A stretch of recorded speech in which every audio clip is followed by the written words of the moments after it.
Nova era. Novo foco. Nova imagem. De São Tomé e Príncipe para CPLP. RSTP. A voz do povo. A voz do povo. Senhor Primeiro-Ministro, o seu governo assinala os 3 anos do seu mandato constitucional. Naturalmente, é um momento para se proceder uma avaliação e também um balanço das ações que foram desenvolvidas ao longo dos últimos 3 anos. Muito obrigado pela presença. Povo de São Tomé e Príncipe, seja louvado. Eu quero aqui cumprimentar o povo de São Tomé e Príncipe, de Cauê a Pagué, mas passando também pela diáspora e todos aqueles que escolheram São Tomé e Príncipe como país de residência. Cumprimentar os nossos parceiros de desenvolvimento, tanto multilaterais como bilaterais. É um exercício extremamente difícil, não é? Porque eu vou fazer uma espécie de autoavaliação, mas de forma muito sincera e sem demagogia.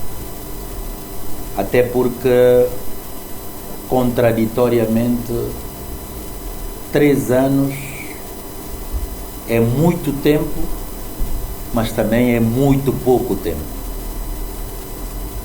Este governo que entrou em funções no dia 3 de dezembro de 2018 e que completa hoje, 3 de dezembro de 2021, 3 anos de governação, penso que já fez história. Primeiro porque em 30 anos de democracia aberta, multipartidária, este é o segundo governo mais longo da história. Aquele que completou a legislatura foi o governo de Patrício Trovoada, o último. E o terceiro mais longo, só para recordar, foi o de Pócer da Costa, que teve uma vigência de 2 anos e 8 meses. Portanto, só por isso acho que importa assinalar, sobretudo porque nas últimas décadas, a instabilidade política tem sido, digamos, o empecilho óbvio do nosso processo de desenvolvimento e possivelmente foi contribuindo para o agravamento da nossa pobreza estrutural. Portanto, conseguir fazer um mandato completo já é um ganho e é bom que, de facto, haja essa cultura para que o povo, de facto, consiga avaliar. Mas, enfim, olhando para este segmento temporal de governação, eu diria que conseguimos garantir alguma estabilidade política, governativa e social. Não obstante um contexto extremamente difícil, regido pela crise pandémica, sanitária inicialmente, mas que arrastou consigo a crise econômico-financeira, a crise social e até mesmo cultural. Mas permitam-me notas de gratidão. Acho que a minha primeira expressão de consideração e gratidão vai para o presidente Evaristo Carvalho, com quem partilhei boa parte, ou a maior parte, deste percurso de 3 anos. O presidente Evaristo teve uma postura de homem de Estado, muito acima das querelas político-partidárias, uma pessoa com quem mantive um relacionamento institucional de grande cordialidade. Por isso eu precisava de assinalar esta nota. Mas também outro órgão de soberania, a Assembleia Nacional, a contribuição da Assembleia Nacional, por via do seu presidente, Delfim Neves, mas também o conjunto dos deputados da Augusta Assembleia. Todos os deputados, sem exceção. Mas, naturalmente, particularizar aqui os da nova maioria, aqueles que suportaram esta governação, portanto, a maioria democrática MLSTP-PSD, PCD, MDFM e UDD. Portanto, o que permitiu que nós pudéssemos, de facto, manter esta caminhada. Mas, como sabem, num país difícil, do ponto de vista econômico e financeiro, nós tivemos 3 orçamentos aprovados, vamos a caminho deste último, portanto, orçamento, o de 2022, e como toda a gente sabe, há um desajustamento, um constante desfazamento entre as receitas e as despesas. Para este ano, especificamente, e talvez a projeção do próximo, o orçamento que vamos remeter é o de 2022, e já foi anunciado pelo Ministro do Plano e Finanças. Há uma projeção, previsão orçamental na ordem de 158 milhões de euros, mais de 50% vai para o funcionamento do Estado. Lembre-se que mensalmente gastamos cerca de 5 milhões de euros para fazer funcionar o Estado. Enfim,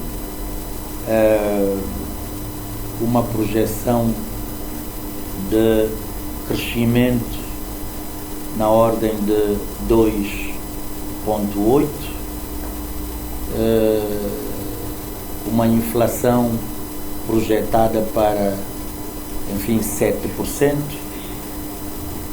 para este ano estamos a projetar até dezembro, portanto, possivelmente por volta de 8%.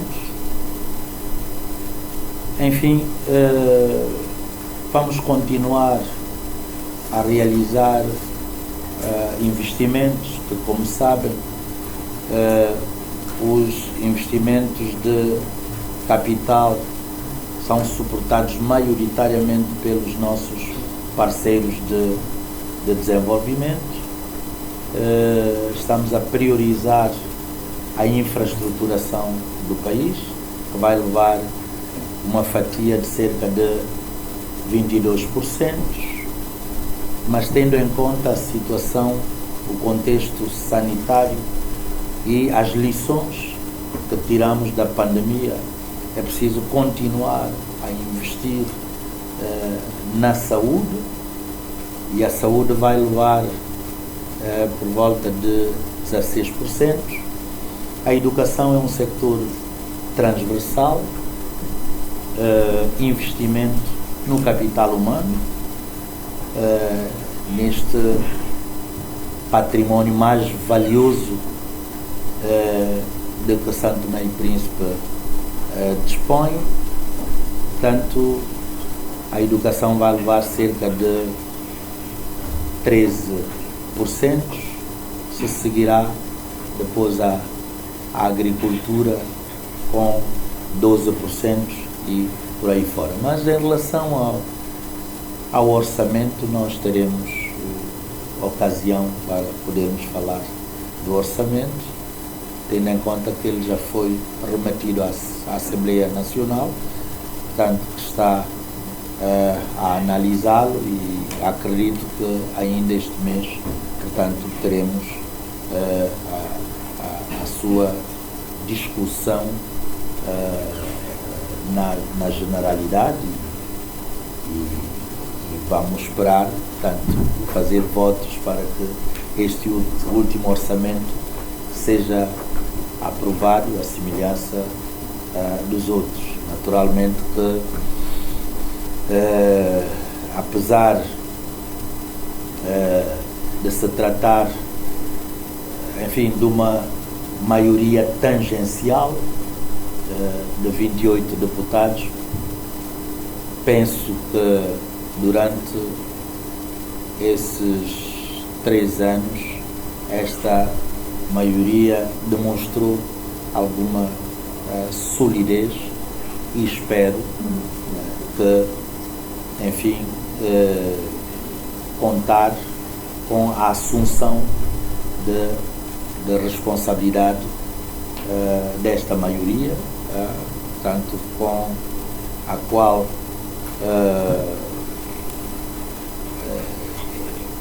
comungamos afinidades,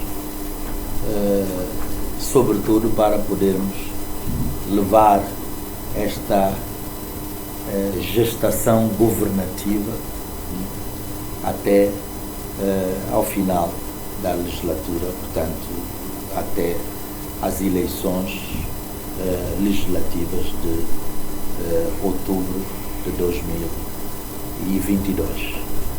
Portanto, grosso modo, é esse o espelho que eu queria fazer. Naturalmente que nós vamos entrar no capítulo das realizações. Não sei se eu vos deixaria primeiro... Talvez seria bom, portanto, elencar algumas das realizações. Posso sim, aproveitar? Sim. Em termos de realizações, talvez eu começaria, porque essas realizações refletem o programa do governo. Portanto, e só para refrescar a memória, nós asseguramos, portanto, ao nível do programa do governo, portanto, a necessidade de reforço dos pilares do Estado de Direito Democrático, da Justiça de reforço da coesão social e identidade nacional. E, naturalmente, conseguimos, digamos, alguma estabilidade, eu diria, alguma acalmia em termos políticos, sociais e governativos, porque este governo foi respeitador, portanto, das regras básicas de funcionamento democrático, de respeito pelas liberdades individuais e garantias. Portanto, enfim, os próprios jornalistas sabem que a própria liberdade de expressão tem sido uma marca deste governo, portanto, tanto ao nível da comunicação social de massa, as redes sociais, às vezes até com algum exagero, mas enfim, tem sido uma tônica constante deste governo. O segundo eixo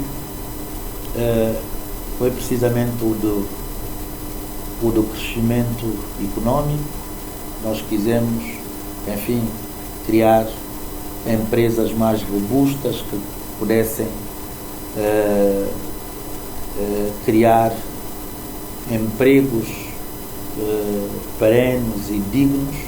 Enfim, tudo isto foi de alguma forma também manchado pela pandemia, mas é um propósito que nós perseguimos.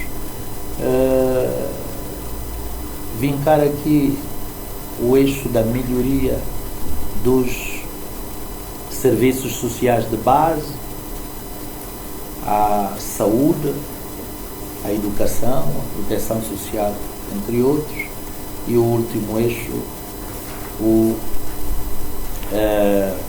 da política externa, que quisemos que fosse uma diplomacia muito virada para a atração do investimento direto estrangeiro, portanto, uma diplomacia econômica. E as nossas realizações, portanto, eu retomo, espelham precisamente esta ossatura, portanto, do programa do governo. Eu começaria pelo aspecto social. No programa do governo nós temos o programa Remix, que é tanto o rendimento mínimo de inserção social, e demos um sinal através do programa Famílias Vulneráveis, as 2.600 famílias, muito antes ainda da pandemia. Está ainda, portanto, em 2019, no sentido de dignificar, sobretudo, as mães chefes de família, mas com uma tônica muito colocada na educação das crianças, no empoderamento. Portanto, este programa foi conseguido, portanto, comemoraram agora 2 anos de vigência, portanto, com 600 dobras mensais, o que prefaz, portanto, 1.200 dobras bimensal. Logo a seguir, portanto, reflexo da pandemia, e com a ajuda do parceiro Banco Mundial, nós criamos o programa PRESS, portanto, de emergência social, no sentido de mitigar o impacto do Covid-19 sobre uma mancha de pobreza que já era de si estrutural, portanto, e que se agravou com a pandemia. Por isso, temos esse programa de 16 mil famílias. Naturalmente e possivelmente nem tudo é perfeição, é um programa que vamos corrigindo, mas bimensalmente os beneficiários recebem 1.800 dobras, o que permite, enfim, mitigar a situação e garantir, digamos, alguma esperança, como se diz. A pobreza é um verdadeiro flagelo social, e não é só em Santo Tomé e Príncipe. A pobreza, digamos, acaba por tirar ao ser humano a própria capacidade de esperar, a própria capacidade de esperança, de perspectivar o futuro. E tudo isso tem sido alinhado, portanto, eu não fiz alusão a isso, mas este nosso programa tem sido alinhado com os documentos reitores da política internacional. O ODS, portanto, compromisso de 2015 dos governos, inclusivamente Santo Tomé e Príncipe, a Agenda 2030 das Nações Unidas, a Agenda 2063 da União Africana, sempre nessa perspectiva de colocar o ser humano, a pessoa, no centro do desenvolvimento enquanto agente e destinatário. Mas, enfim, temos outros, assinalei estes dois, mas nós lançamos também vários outros projetos de vulto, nomeadamente, e aqui, portanto, perdoem-me, portanto, ordenei no papel, mas vou lançar de forma desordenada. Temos o projeto Compram, por exemplo, que é um grande projeto que este governo concebeu, na ordem de 25 milhões de dólares. Eu, quando falo dos dólares assim, não é para pensarem que os dólares todos já estão cá em Santo Tomé e no Banco Central. Portanto, o governo, essas verbas vão chegando com a implementação dos projetos e paulatinamente. Não quero criar falsas expectativas nem motivos para intoxicações e inverdades. Mas, portanto, é um projeto que começou no sentido de relançarmos o setor agrícola, pecuário, o mundo rural, as fileiras de exportação, crédito para o setor agrícola, e ele tem funcionado. Importa também assinalar o projeto do Fundo Global, que está acima de 10 milhões de dólares também,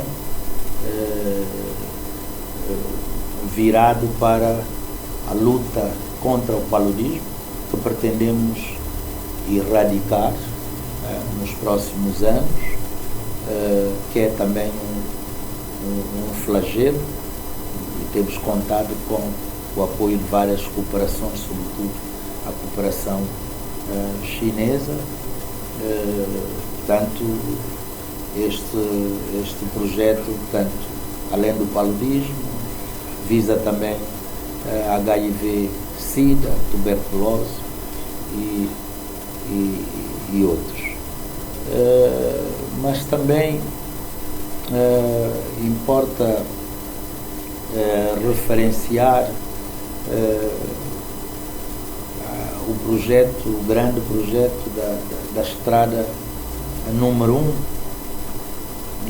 que, contrariamente ao que muita gente pensa, não é tapagem de buraco, é construção de uma nova estrada para de 12 quilómetros, tanto São Pedro, Guadalupe, talvez um pouco mais, algures, Praia das Conchas, por aí.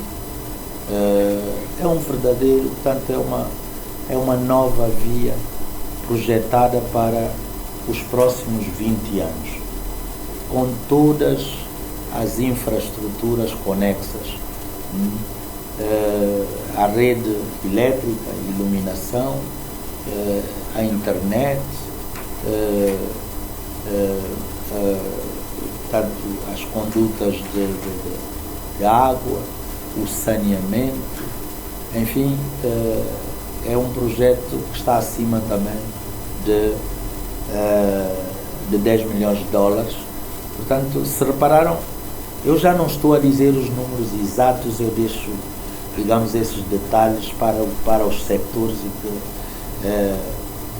não se esteja a especular sobre mais um, menos um.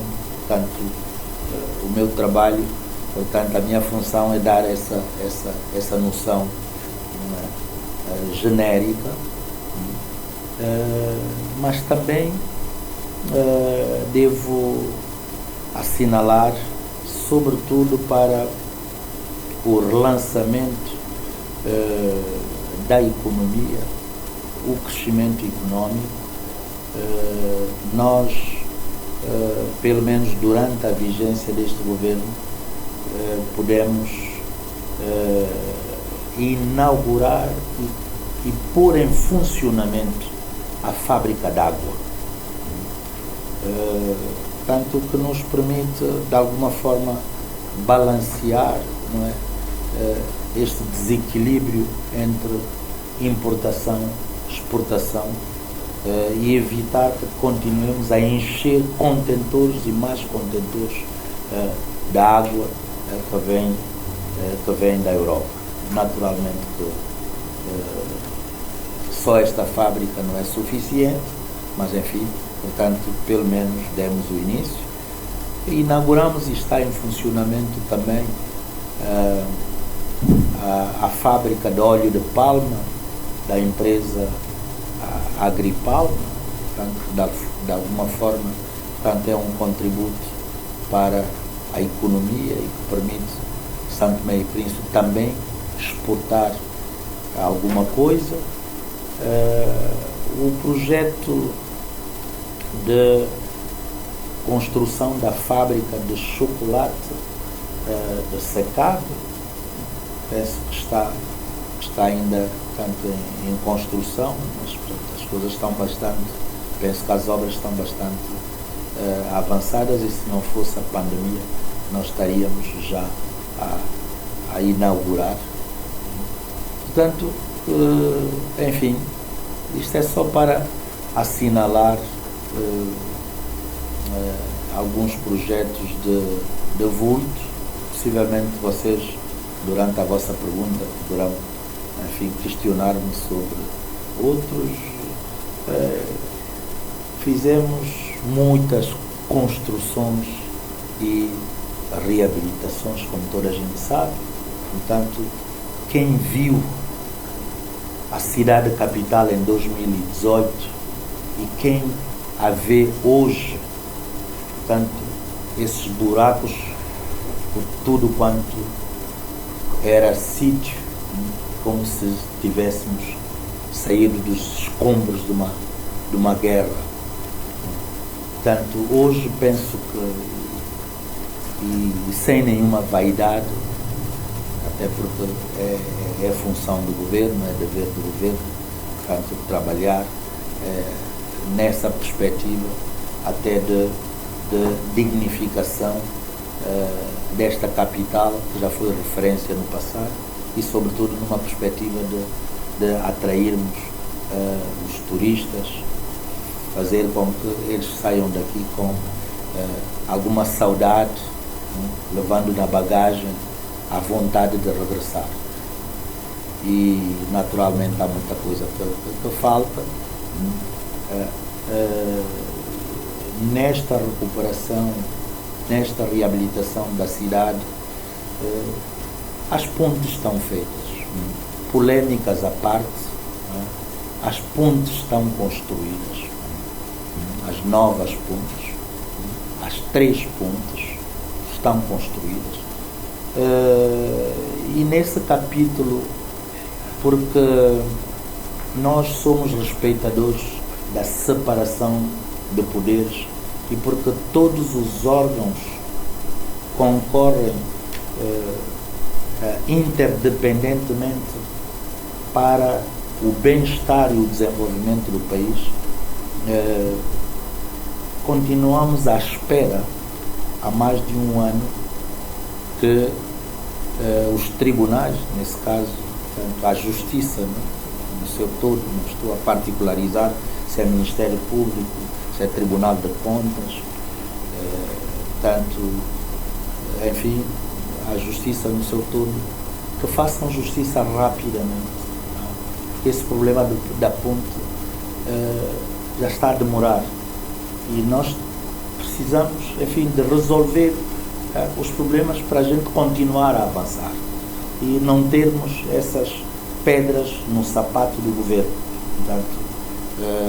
Porque cada um tem que assumir as suas funções, portanto, as suas responsabilidades para que o processo de desenvolvimento não impede. Portanto, é este, não sei se é apelo, se é uma nota simplesmente, enfim, porque, como se diz, não se pode coagir a justiça. E eu sou um democrata convicto, continuo à espera e serei o primeiro a respeitar o veredito. Portanto, enfim, vamos continuar. A própria Rua Padre Martinho Pinto da Rocha são décadas, enfim,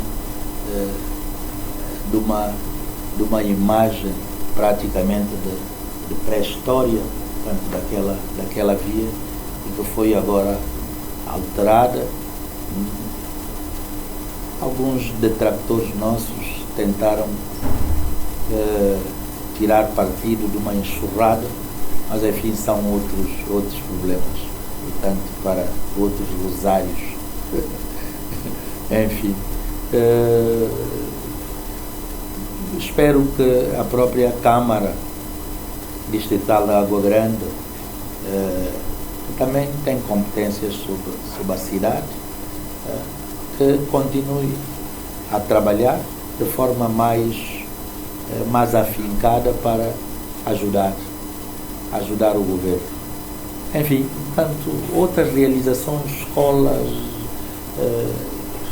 muitas escolas espalhadas pelo país, e toda a gente sabe, outras vias de acesso. Eu esses dias, ainda ontem, estive no terreno, tanto a constatar o andamento destas obras. Estou a pedir a todos, portanto, velocidade de cruzeiro. Neste dezembro esperamos, na próxima semana, avançar mais algum financiamento para que essas obras continuem, e continuar a pedir também a colaboração de outras instituições que têm intervenção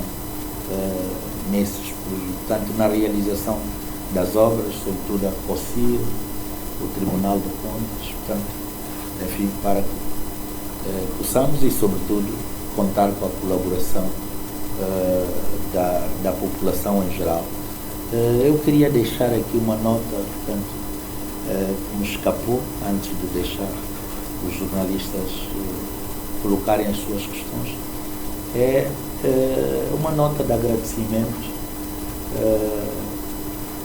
relativamente a todas as parcerias, à grande teia de solidariedade internacional que Santo Tomé e Príncipe contou, tanto ao nível do Covid-19, tem sido uma tarefa titânica, e eu queria deixar uma vez mais reiterar esta nota de gratidão aos profissionais da saúde que estão precisamente na linha da frente neste combate, neste momento no processo de vacinação. Temos vacinas suficientes, só precisamos da adesão dos cidadãos. E também outros profissionais de outras áreas também, da proteção social, das forças militares, paramilitares, policiais, enfim, em relação às cooperações, a China, Portugal, enfim, os parceiros. Eu não quero aqui cometer injustiça, não é? Portanto, para citar uns e não outros, quero, enfim, agradecer a todos, sem exceção, direta ou indiretamente, e sobretudo a população em geral, as ONGs, todos aqueles, os jornalistas, portanto, o Maximino, o Carlos, portanto, nas emissões constantes, a TVS, a rádio, enfim, todos aqueles, as rádios distritais, né? Portanto, as rádios comunitárias, queria dizer, enfim, todos aqueles que contribuíram. Repararam que eu não falei das realizações do sector da comunicação social.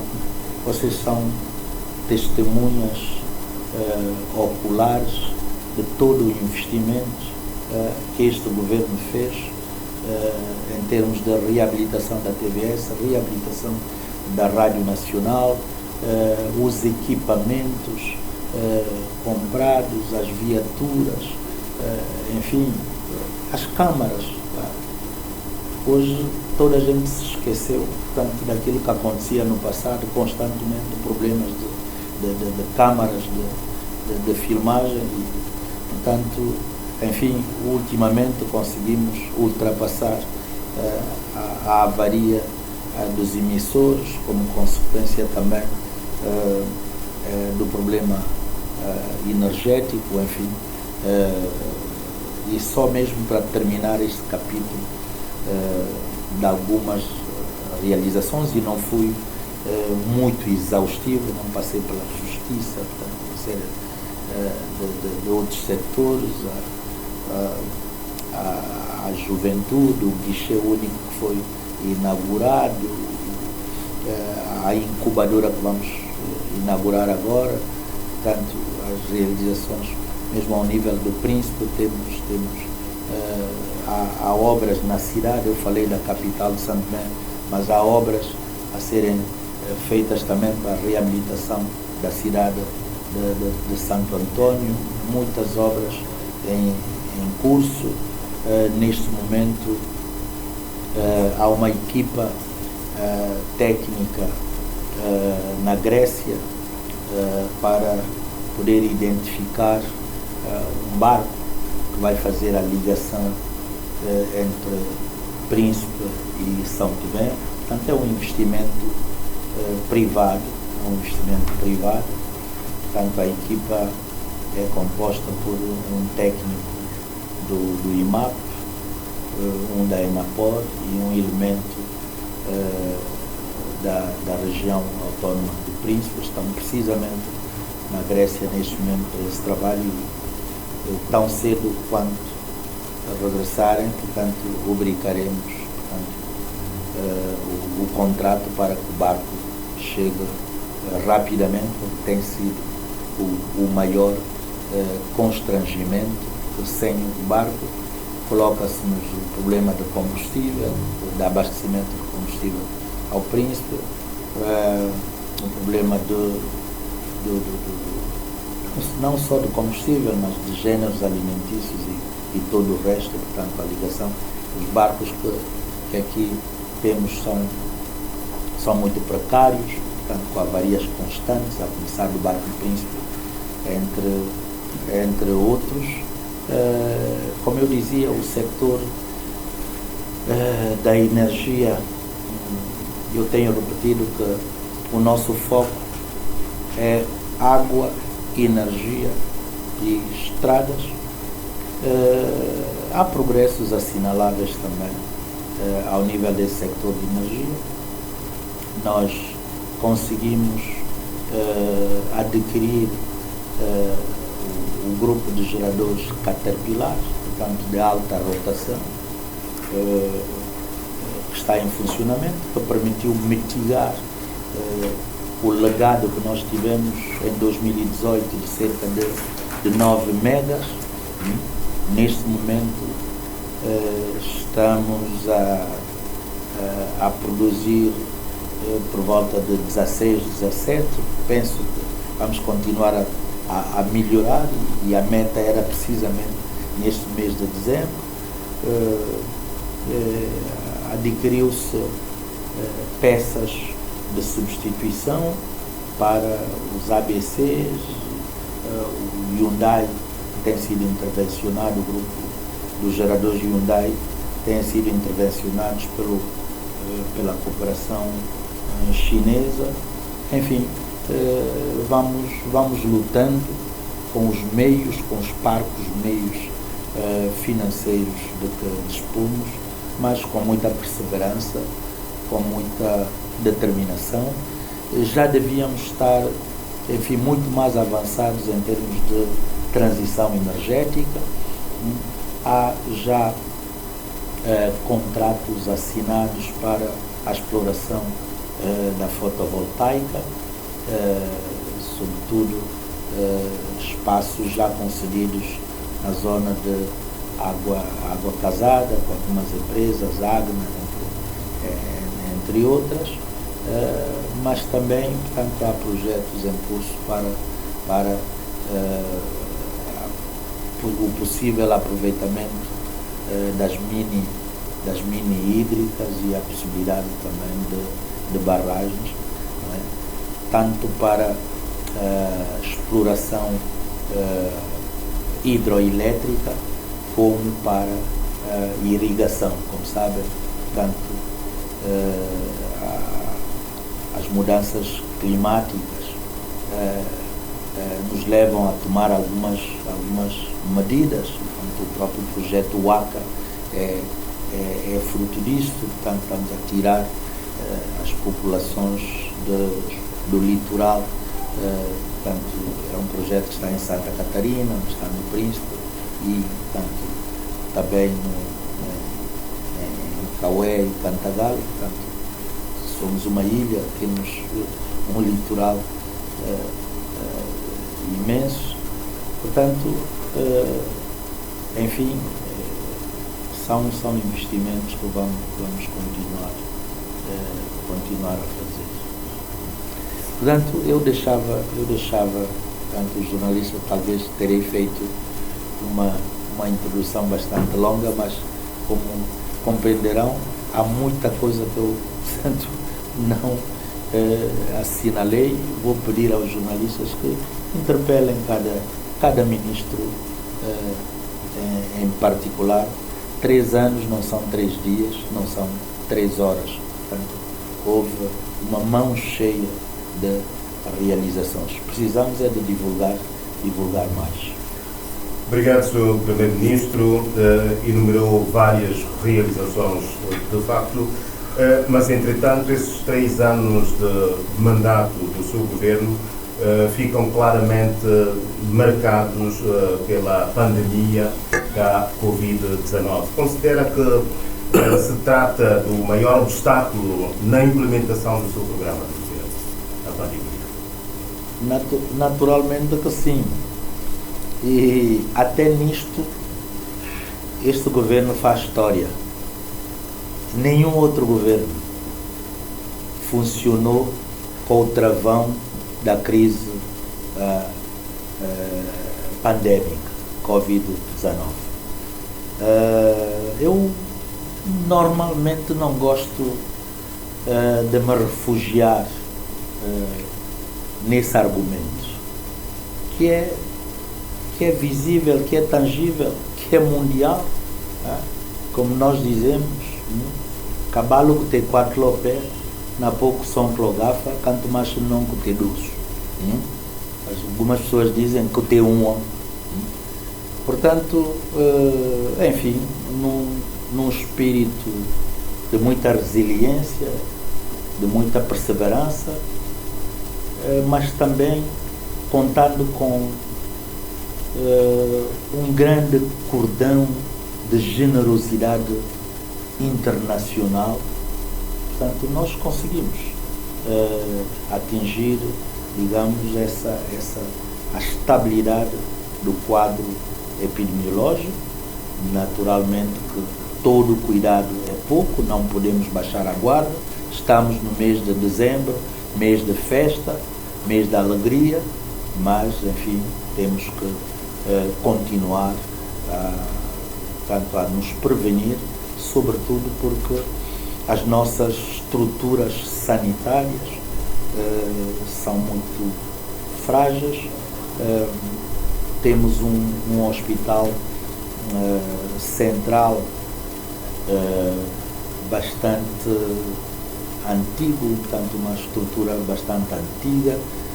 Certamente vocês me vão questionar sobre do fundo do Coite, mas mesmo em relação a esse projeto, depois, e aqui, como repararam, eu não quero entrar em polêmicas do passado. Penso que tudo isso das horas e outras coisas já ultrapassamos tudo isto.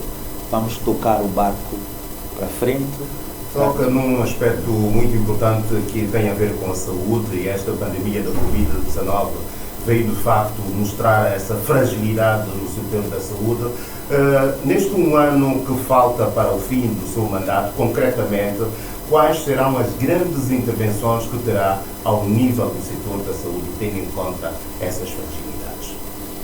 Bom, primeiro, nós relançamos este projeto com o fundo do Coite, mas não podemos ter a pretensão de que com 17 milhões vamos resolver todo o problema da saúde. Todavia, o projeto está bem encaminhado. Há uma empresa identificada com a qual assinamos o acordo. Ela está a preparar o projeto em termos de cadernos de encargo e tudo isso para que, enfim, nos próximos meses possamos lançar o concurso internacional para a implementação do projeto. Portanto, este é ao nível do Hospital Aires de Menezes. Mas há várias outras intervenções ao nível da Aires de Menezes. Recuperamos agora a cozinha, portanto, a morgue, por aquilo que me dizem, já instalaram os frigoríficos que estão num processo de ensaio. Enfim, as coisas estão a avançar. Estamos a recuperar também a infraestrutura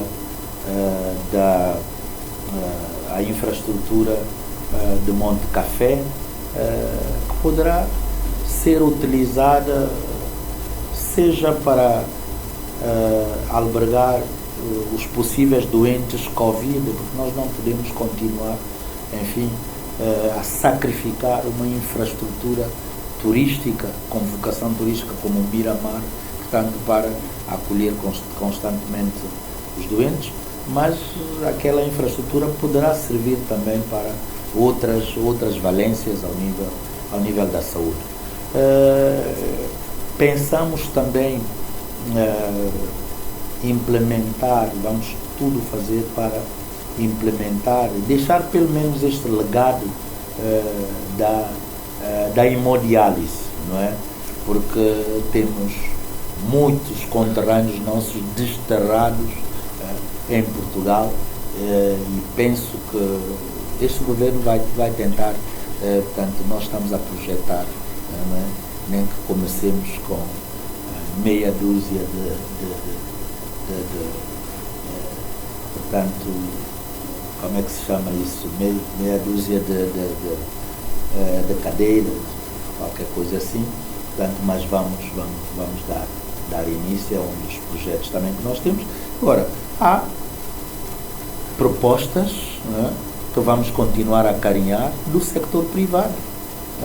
O Estado não podemos fazer tudo, tanto com investimento público, até porque as ajudas, tanto ao investimento, as ajudas em termos de desenvolvimento não têm sido muito fáceis a angariar. Os créditos, nós já temos uma dívida muito pesada, os nossos créditos têm que ser muito concessionados, com períodos de carência.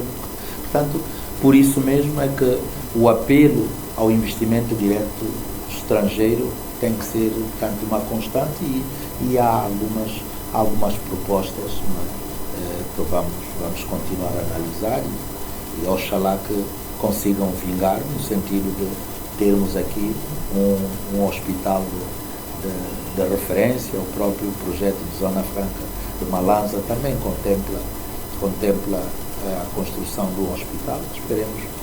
Esperamos assinar esse projeto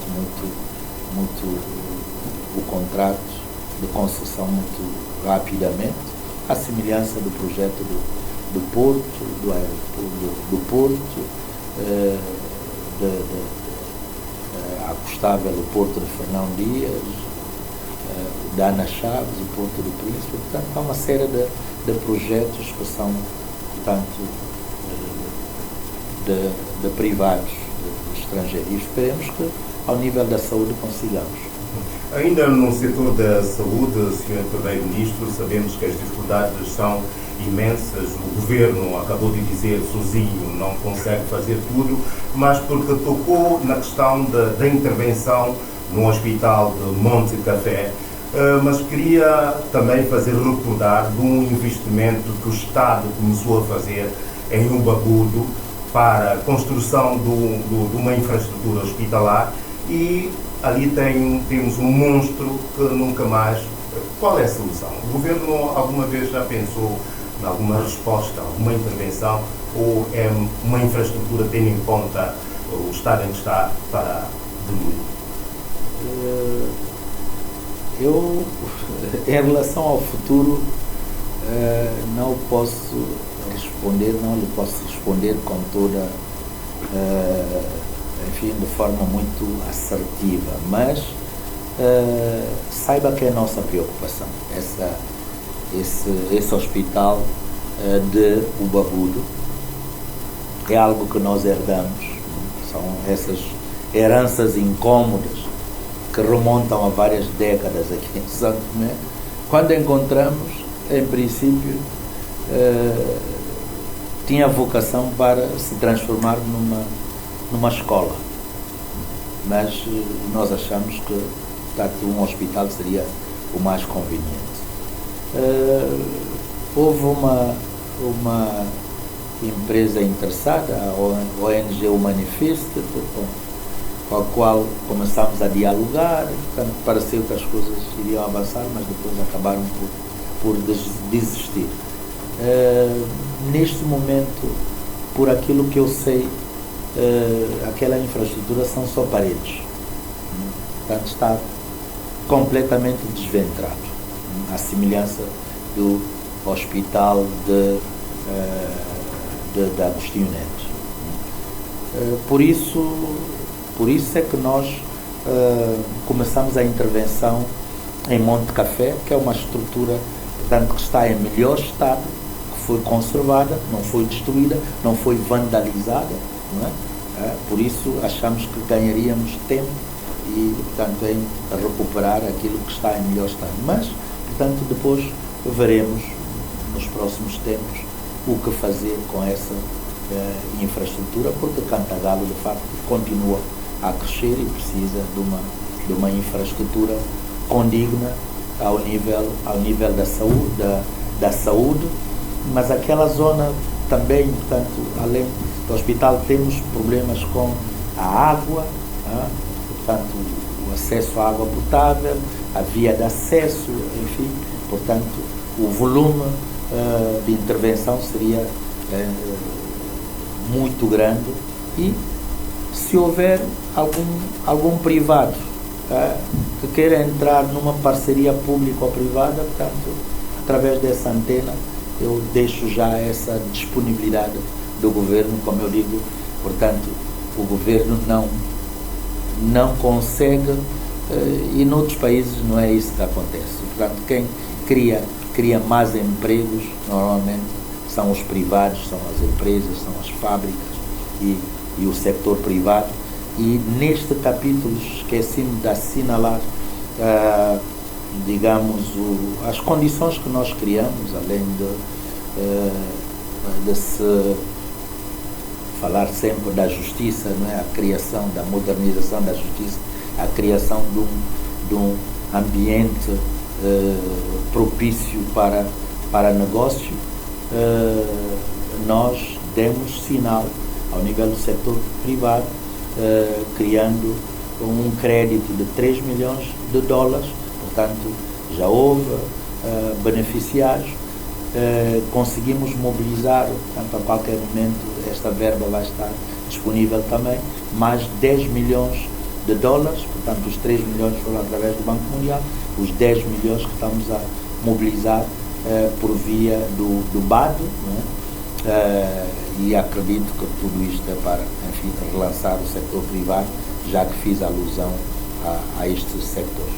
Pela agência Luísa e também pela RDP África, ainda no setor da saúde, há 3 anos, quando tomava posse, no seu discurso dizia que uma das primeiras questões que iria procurar garantir é a questão da ruptura de medicamentos nos hospitais no Sistema Nacional de Saúde. Esse problema ainda continua, tanto é que recentemente o governo conseguiu ultrapassar uma greve. O que é que está na base desta questão? E como é que o governo, ou melhor, se é que o governo vai conseguir mesmo resolver esta questão? Outra questão que quero puxar é sobre a Covid-19. Durante esses anos de pandemia sempre foram tomadas medidas acertadas, ou no papel, mas na prática pouco se fez quanto ao seu cumprimento. Estamos em Natal, praticamente, o primeiro-ministro já referiu, já se definiu a entrada em estado de contingência.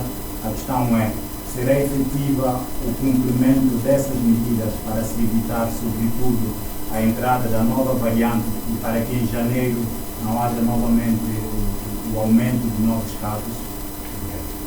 Muito obrigado. 2 perguntas bastante pertinentes,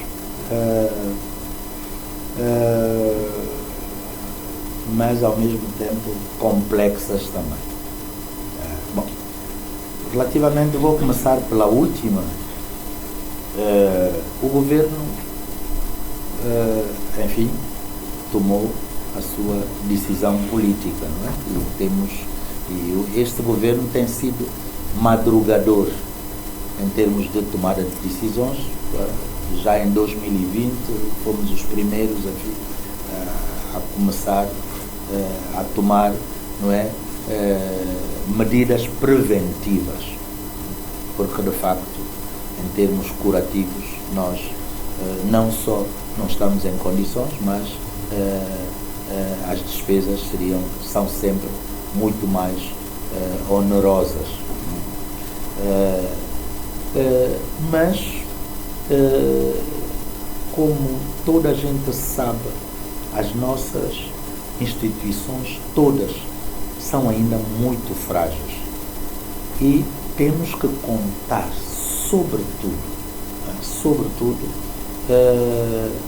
com uma postura cívica do cidadão, de responsabilidade. não é simplesmente uma questão da autoridade de Estado.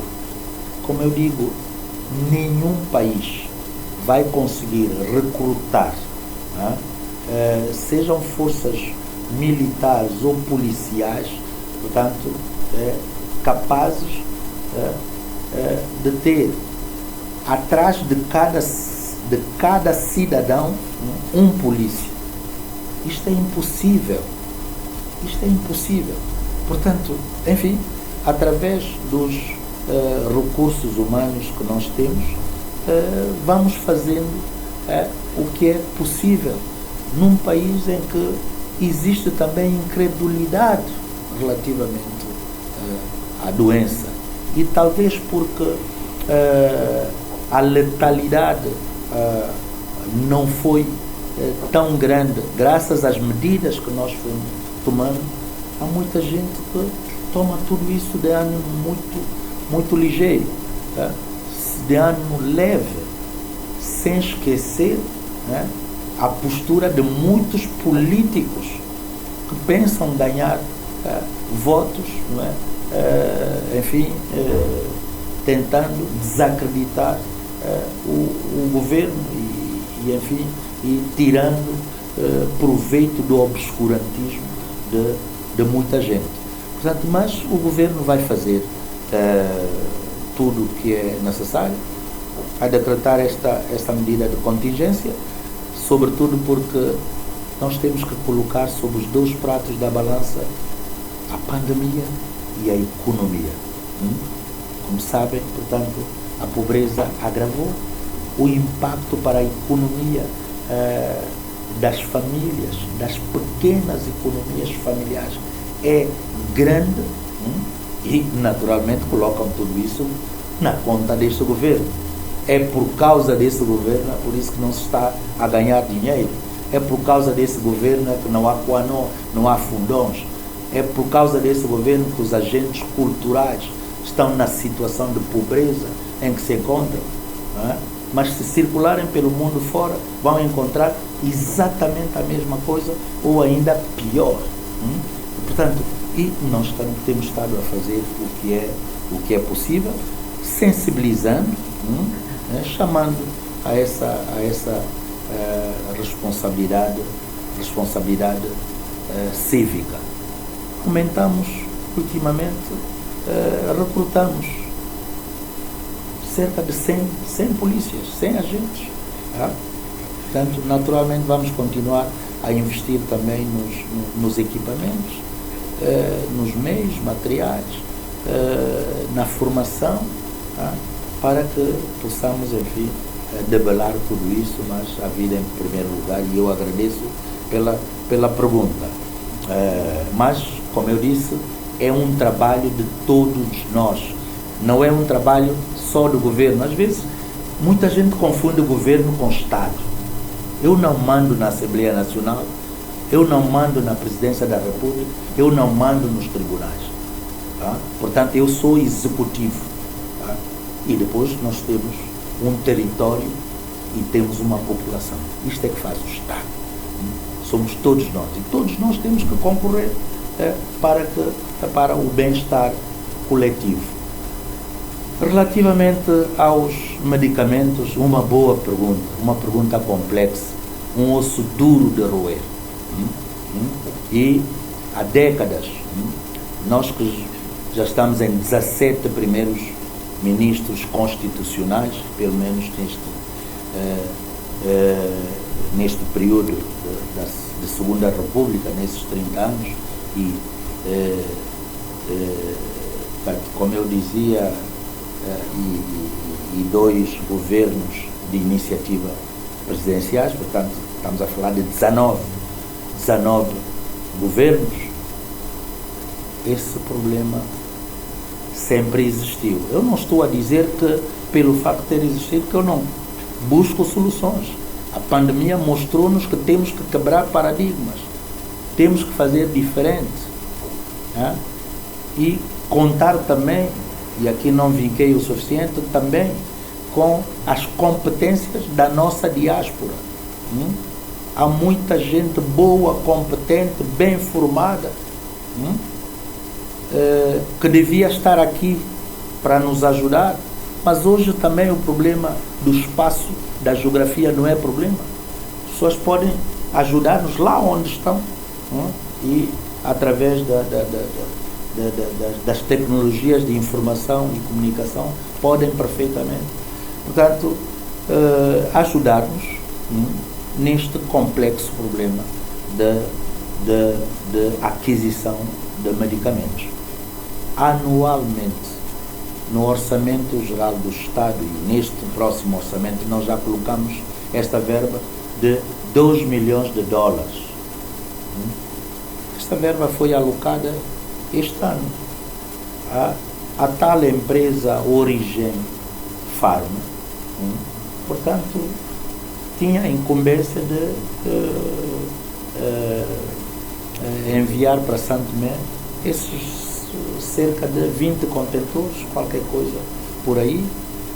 Nós recebemos os últimos agora, os 2 últimos, portanto, não sei se já foram desalfandegados, e a empresa esteve aqui ultimamente. Portanto, o governo tem feito investimentos, sem contar com os donativos. Precisamos de continuar a melhorar a gestão de estoque, a informatização e depois a informatização, e depois, enfim, temos que, sobretudo, a justiça tem que atuar quando detectamos os prevaricadores. Sr. Primeiro-Ministro, é justamente isso. Não será que o problema reside na fiscalização? Recordo que numa das recentes sessões plenárias da Assembleia Nacional houve algumas intervenções que apontavam para roubo, desvio de medicamento no maior centro hospitalar do país e também, se calhar, noutras unidades farmacêuticas nacionais. Não será que o problema reside aqui na fiscalização, no maior controle para evitar essas rupturas permanentes? Naturalmente que sim. Nós vivemos num país minúsculo, com tamanho de província. STP, somos todos primos, somos todos parentes, nos conhecemos todos. Lá na localidade, as pessoas se conhecem, sabem. Sabemos de tudo. Há gente que já foi apanhada.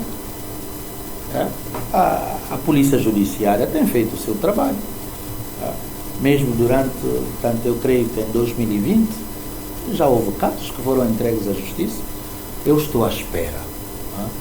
Eu estou à espera. Como eu disse, portanto, eu sou executivo. Outros órgãos, portanto, têm a incumbência de fazer o seu trabalho. Nós temos as inspeções. Inspeção Geral de Finanças, mas temos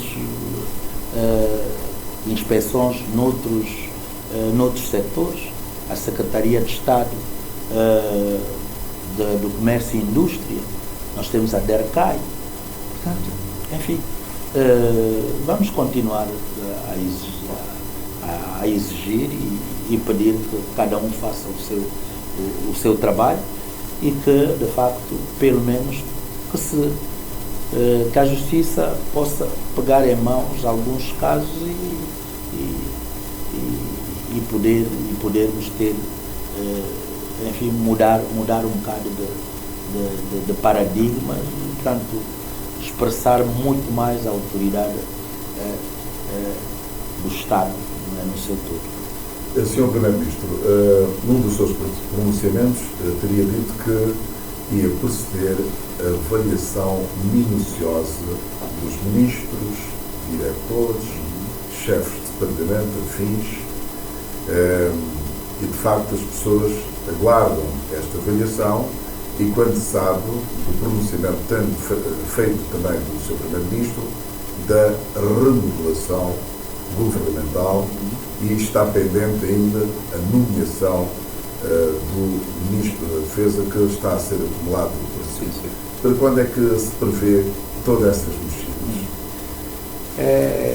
É uma pergunta recorrente e eu sei que há uma grande grande expectativa a este nível. Eu não sou inocente, já esperava por esta interpelação, por essa inquietação, mas é como eu disse, brevemente saberão.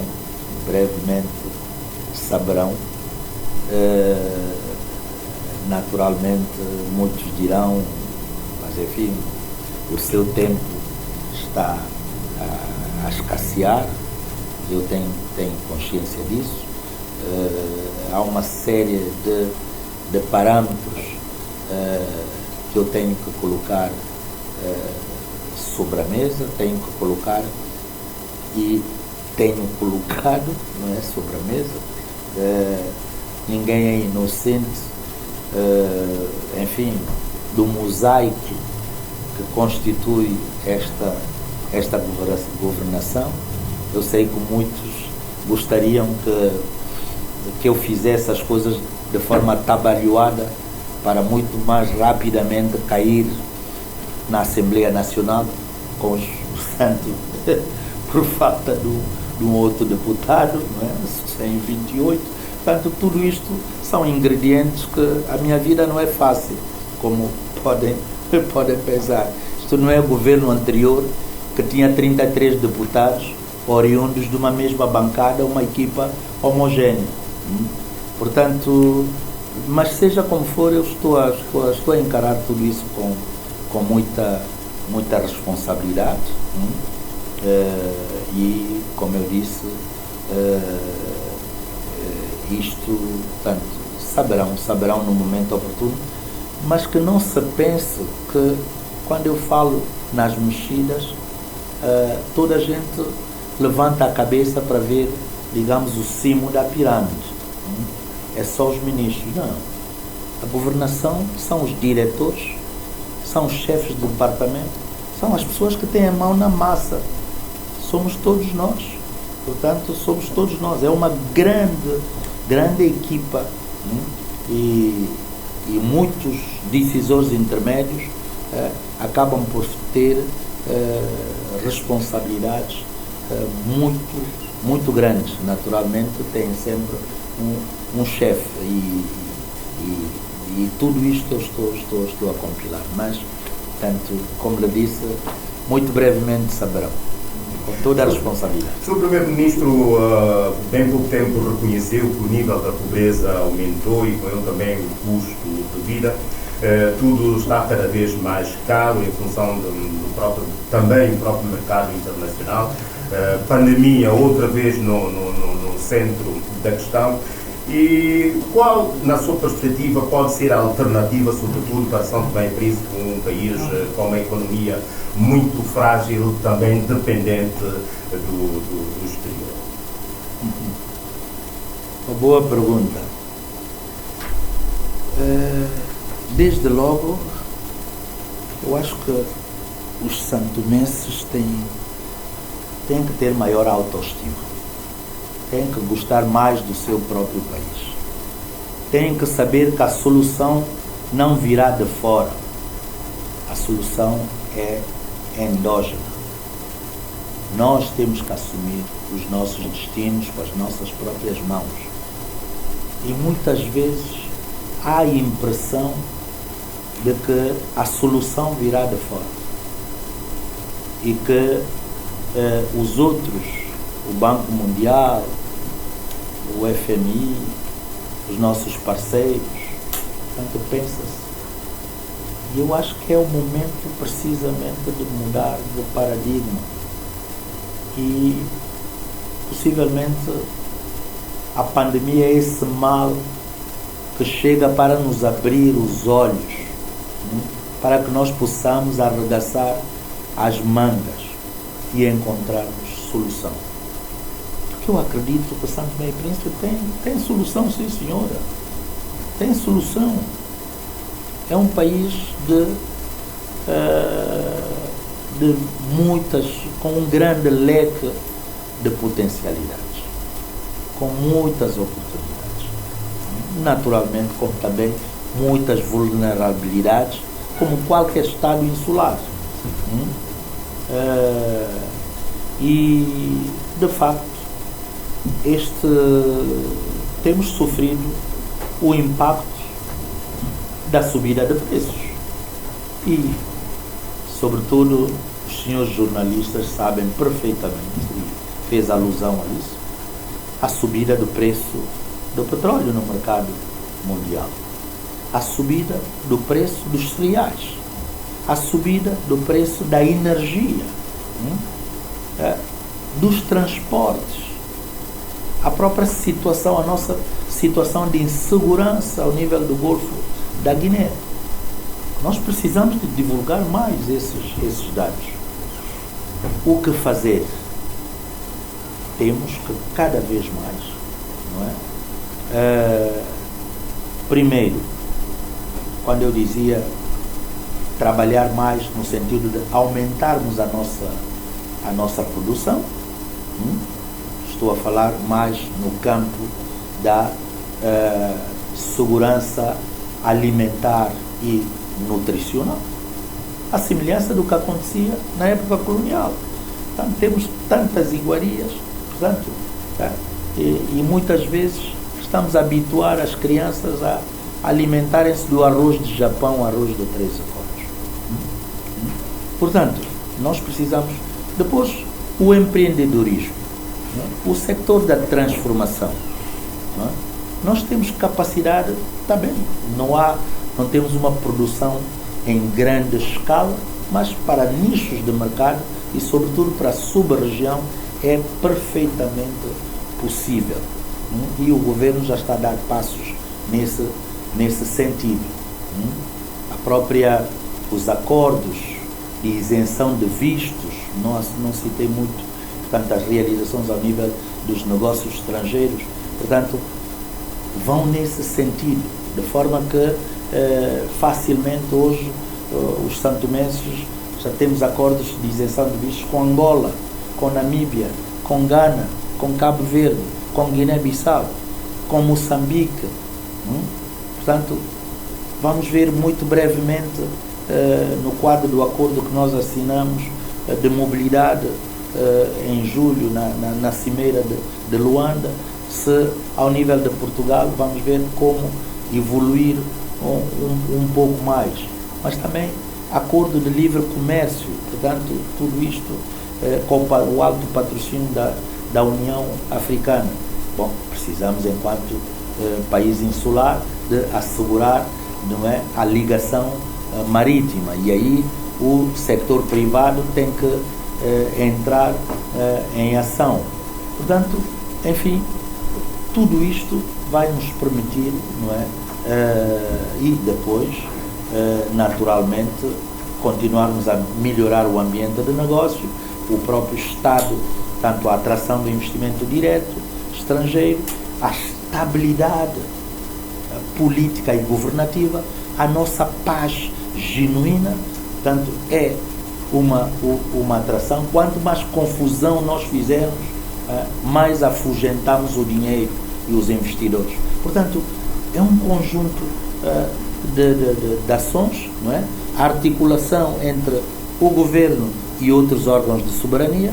Normalmente diz-se que os chefes de Estado abrem a autoestrada, tanto da cooperação, para que os governos possam depois, os chefes do governo e o governo no seu todo, possa explorar e tirar o maior partido, portanto, de países como, por exemplo, nós temos aqui o Gabão, aqui a 2 passos.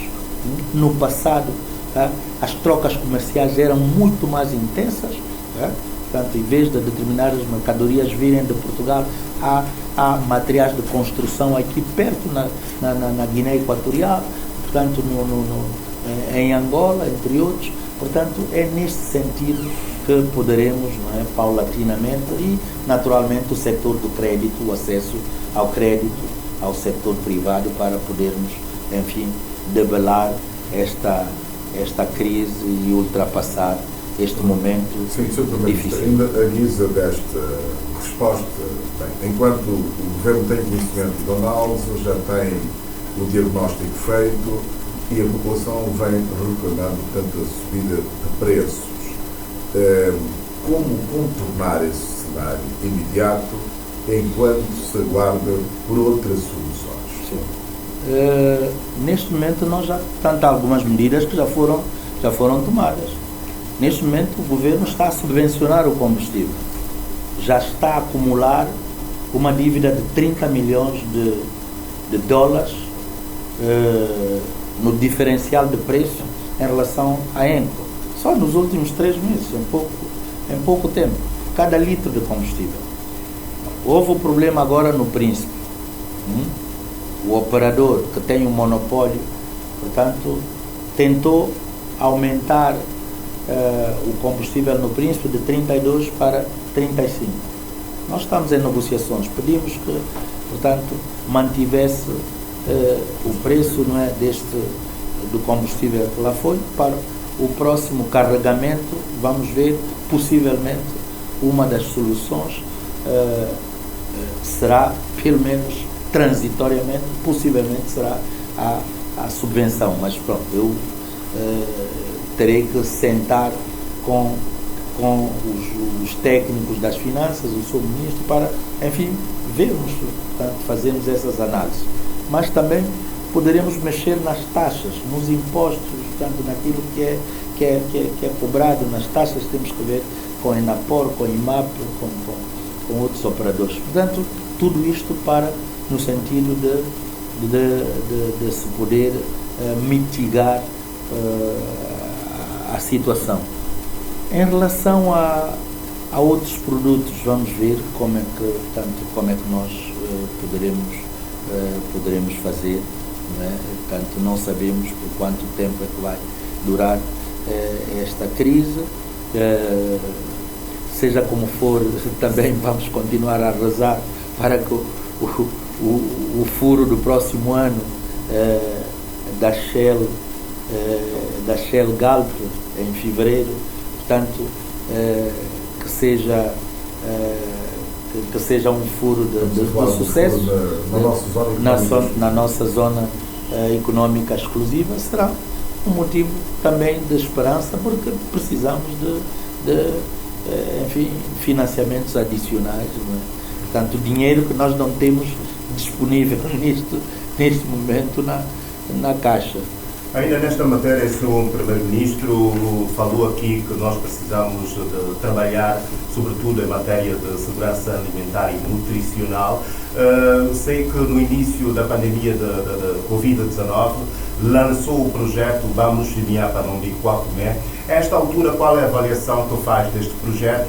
E ao mesmo tempo anunciou-se a entrada de dinheiro para a agricultura através do projeto Compram, mas é verdade que os resultados ainda não são visíveis, a produção ainda não estimula a baixa do preço no mercado. Concretamente, ao nível do Compram, o que é que se passa para incentivar essa produção agrícola que tanto se fala em São Pedro?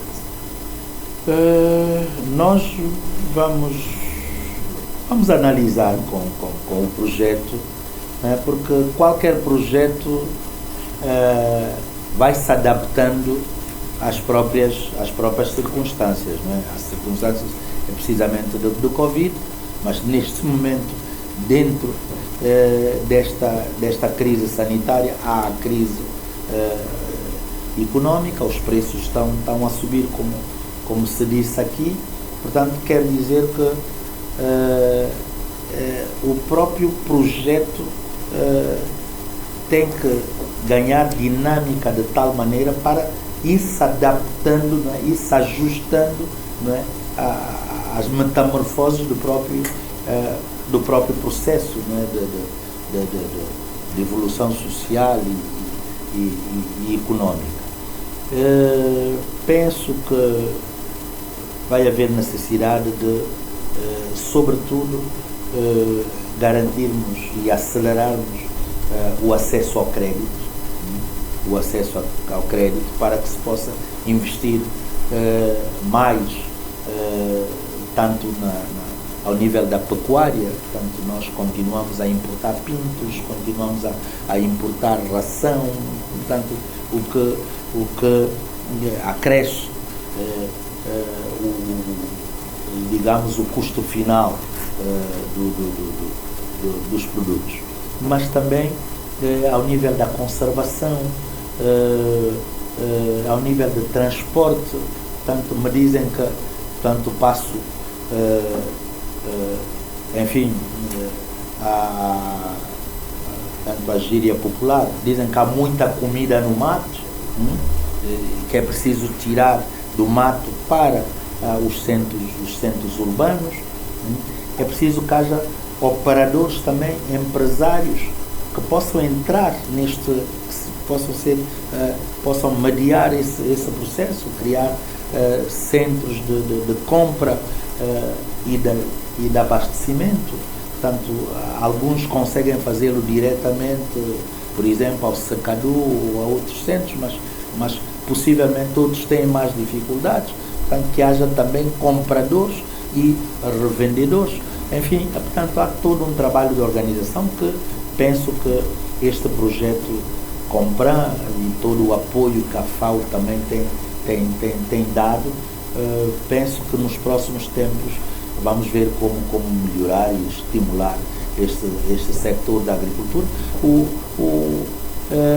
Penso que é um projeto que já deixou marcas, como no passado, penso na Primeira República,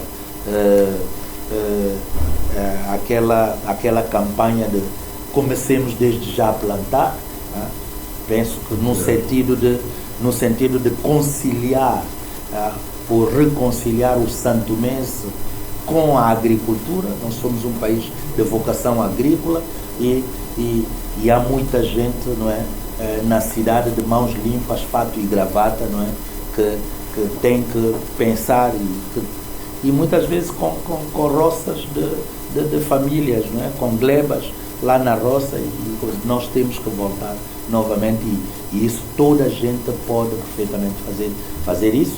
Há de facto este OBS que tem sido o combate ao roubo. Isto também, portanto, é um trabalho que o governo tem que estar na primeira linha, portanto, instituições como a PJ, a polícia, entre outros, mas temos que, enfim, produzir cada vez mais, aproveitar. Olha, a FAO lançou este projeto de agricultura familiar, agricultura urbana, portanto, o Médio Quintenon, portanto, para ver que, portanto, tudo isso nós temos que tirar proveito de tudo isso. Ministro, eu na verdade queria voltar ao tema. Faz favor. Falou da remodelação governamental, Bem. que tem gerado gosta desse tema e as pessoas querem saber. Principalmente para também perceber, na altura, após as eleições, quando eu entrevistei a agência Lusa, teria dito que iria realizar uma interpartidária para analisar os resultados. E agora, na sua alocução, referência que se calhar ainda está a fazer os acertos para depois avançar com a remodelação, presumo. A minha questão é, a remodelação governamental, o Sr. vai colocar um deadline, ou seja, qual é o deadline para que efetivamente possamos saber se ela vai acontecer ou não, e ao mesmo tempo, se a nomeação do Ministro da Defesa está dependente desta remodelação ou se vai acontecer para quando? Não, em relação ao Ministro da Defesa, portanto, não está dependente desta remodelação. Em relação ao Ministro da Defesa, é um buraco que existe e que tem que ser colmatado. Tem que ser colmatado. E eu, neste momento, estou a acumular interinamente, devem calcular o volume de trabalho que tenho. Muita gente, inclusivamente no meu partido, pedem-me para estar no terreno. Dificilmente consigo estar no terreno, no gabinete, a assinar uma série de documentos, a tentar mobilizar recursos, receber embaixadores, entre outros, acumular a pasta da defesa. Naturalmente que, portanto, eu tenho que, portanto, isso vai ser rapidamente colmatado, mas não pense que eu às vezes o que eu digo em tudo isto, muitas vezes isto é muito mais complicado do que parece. Às vezes há dificuldades. Tirar é fácil. Colocar uma peça que encaixe no lugar, esta é a dificuldade. Esta é a dificuldade. E naturalmente ninguém quer, muito menos eu, ficar com o bebê nas mãos sem fralda, não é? Portanto, sem fraldas. Portanto, há muita gente que faz apelo à remodelação, tudo isto seria uma coisa. No momento em que nós batemos a porta a essas pessoas, digo uma coisa, eu gostaria que você ocupasse esse lugar. Nessa altura, nem toda a gente tem esta coragem, esta determinação. Não pensem que isto é assim tão fácil, portanto, de assumir, sobretudo nesta reta final, em que, portanto, a sociedade hoje, isto de ser governante não é tão fácil assim como muita gente pensa. Engole-se muito sapo vivo e há muita gente que não está disponível para isso. Nem toda a gente é como Jorge Bom Jesus. Portanto, mas é um trabalho que nós estamos a fazer. Eu não vou dar o deadline, até porque estamos no fim do ano. E o fim do ano, como eu disse, é já balanço e há muita coisa que eu terei que fechar este ano. O Primeiro-Ministro falou de inúmeras realizações, falou também da pandemia, que no fundo cria obstáculo para a implementação do seu programa de governo, falou dos investimentos no setor da energia. Nesses 3 anos, considera, no entanto, que a crise energética que o país viveu constituiu o ponto fraco deste governo? Pode-se considerar? Não. Honestamente que não. Porque se eu, com a pandemia, consegui manter este nível de energia, quer dizer que os outros governos deviam ter feito melhor. Nós conseguimos, como eu disse, porque, repara,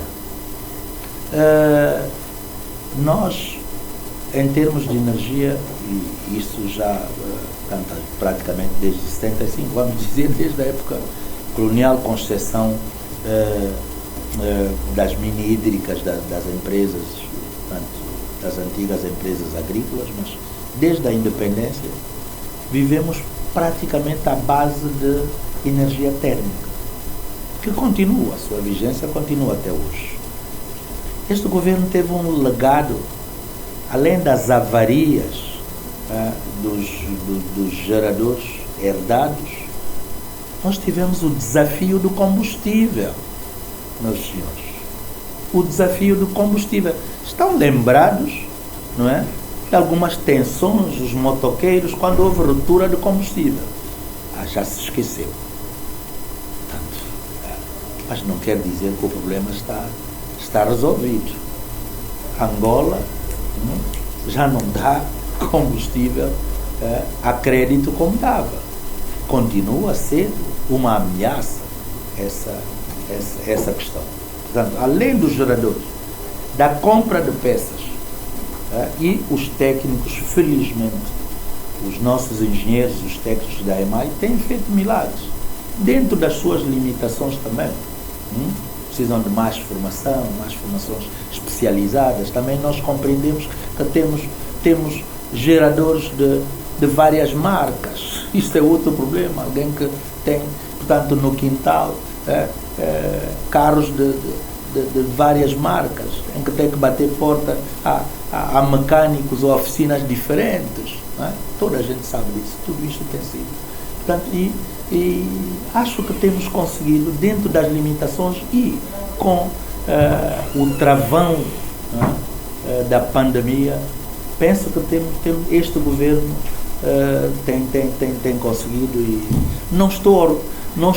não me sinto orgulhoso, porque o meu propósito é fazer cada vez mais e melhor, não imaginam cada vez que há um apagão, é praticamente um apunhalar, não é, no coração. Nós gostaríamos que toda a gente tivesse energia a 100% e a toda hora. Por isso, há todo esse trabalho que nós estamos a fazer em termos de extensão de energia elétrica, e já começamos a fazê-lo. Não é apanágio unicamente do anterior governo, já levamos para Bem Posta, tivemos em Castelo, levamos para Santa Clotilde, tanto em Cantagalo como em Lembar. Brevemente vamos levar energia para o Borrozema, para Paga Fogo Cima, Paga Fogo Baixo. Há outras zonas aqui de Lobata, já na próxima semana vamos inaugurar. Portanto, há os desafios da água também, gritante, com os problemas de alteração climática, que faz com que a napa freática não se reponha tão rapidamente, porque, contrariamente ao passado, nós deixamos de ter 9 meses de chuva, só temos 5, às vezes 4 meses de chuva. Portanto, isto de alguma forma tem também, digamos, a incúria humana, cortes de árvores, portanto, cortes, portanto, sem programação, mas também os problemas da pobreza. Eu, quando dizia que a pobreza era um flagelo, é porque além da pobreza física, há a pobreza espiritual, mental, moral também. Quando um cidadão ataca aquilo que é o bem comum, ele faz isso porque tem fome. Portanto, ele agride a natureza. Nós agora já dispomos da lei dos inertes. Nós não tínhamos, portanto, é também prerrogativa deste governo. Portanto, que isto tem consequências, todas essas extrações ilegais e abusivas, sobretudo de areias e pedras, ou, portanto, esses garimpeiros que nós temos um bocado por todo lado, o que cria, portanto, todas essas bolsas d'água, essas poças que nós temos um bocado por todo lado, com consequências na luta titânica que travamos contra a pandemia. Portanto, tudo isto é reflexo de toda essa pobreza que vamos tentando combater. Sim, pode. Sr. Ministro, nós queremos agradecer o nosso muito obrigado por esta entrevista. Portanto, sabemos que não é possível tocar em todos os aspectos. Há muitos aspectos aqui que nós não falamos. A questão do relacionamento institucional, o relacionamento com as instituições do Bretton Woods, por aí fora. Mas, de qualquer forma, agradecemos e também vamos, talvez, cumprir o repto lançado por si de indagar a alguns ministros na perspectiva de nós obtermos também deles algum balanço desses últimos 3 anos. Está bem, eu agradeço, também agradeço à imprensa. Eu não tenho sido muito falador nos últimos tempos, até porque eu aprendi que a melhor forma de dizer é fazer. Mas eu termino com esta nota de esperança e dizer que, portanto, nós estamos, pelo menos, penso que estar num novo ciclo. Portanto, saímos agora das eleições presidenciais. Santo Tomé e Príncipe tem sido um bom aluno da democracia, da alternância, como diz o senhor François Falle, Falle. Depois das eleições de 2018, as legislativas, fizemos agora as presidenciais. No próximo ano teremos as eleições autárquicas e legislativas, e regional. Vamos nos preparar para isso.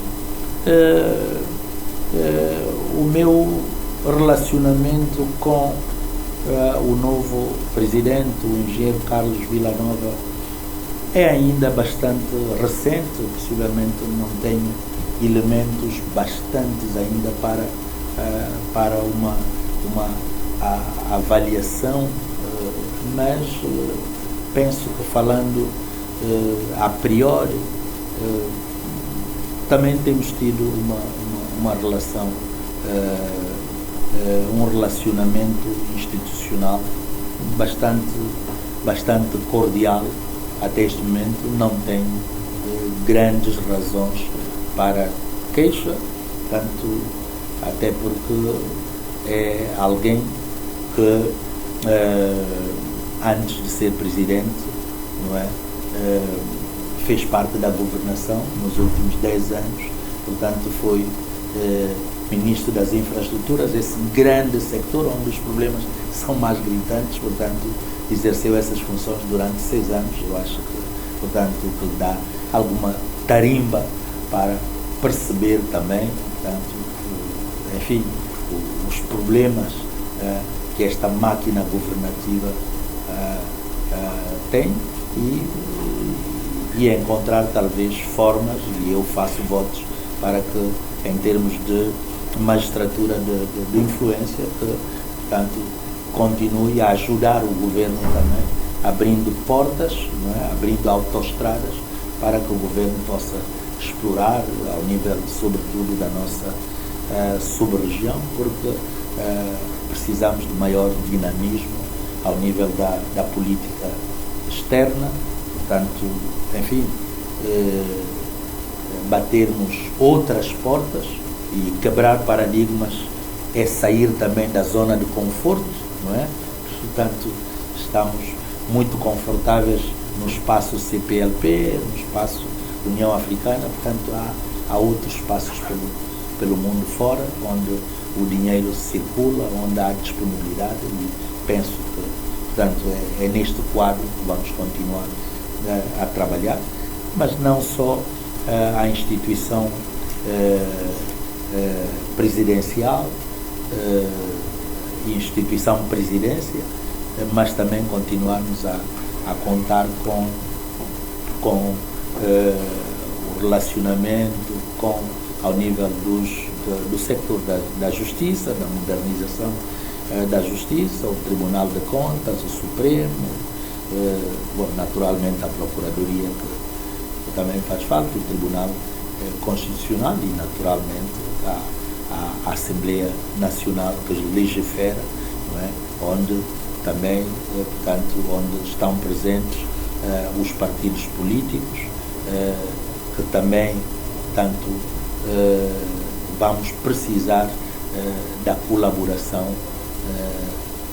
cada vez mais ativa, mais interventiva, para que todos nós possamos, enfim, numa grande corrente,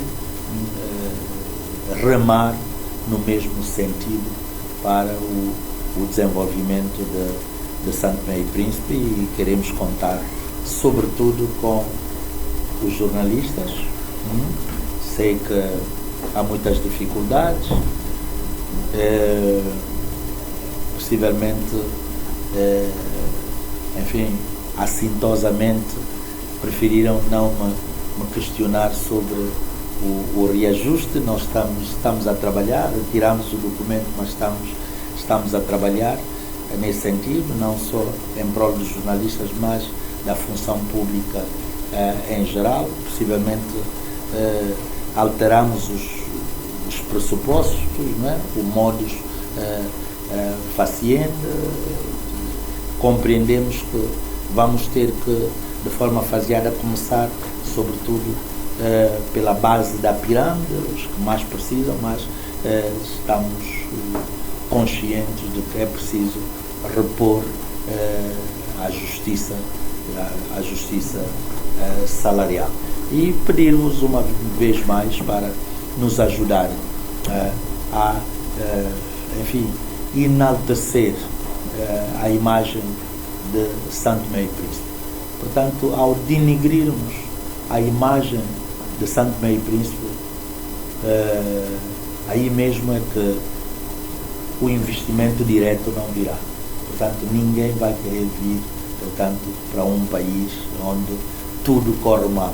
E eu sei que, comparativamente, Santo Tomé e Príncipe não está tão mal assim, como às vezes nos vão querer pintar. As pessoas, há um desfazamento entre a imagem daqueles que estão lá fora, a imagem que recebem, portanto, tanto verbal como ao nível de imagem, porque é muito fácil isso buscar o piorio de seja que lugar for, mesmo que seja Roma, onde vive o Papa. Portanto, é muito fácil. Portanto, por isso eu vos peço toda a responsabilidade. Eu sei que muitos têm essa postura responsável, mas eu faço esse apelo solene e de viva voz para que gostemos um bocado mais de Santo Tomé e Príncipe, que vendamos o melhor que Santo Tomé e Príncipe tem, para que os turistas possam vir, que eles tragam divisas, para nós reabrirmos os hotéis, portanto, aqueles que foram despedidos, que possam retomar o seu trabalho e nós garantirmos o crescimento económico em prol de Santo Tomé e Príncipe. Muito obrigado pela vossa atenção. Nova era. Novo foco. Nova imagem. De São Tomé e Príncipe para CPLP RSTP. A voz do povo.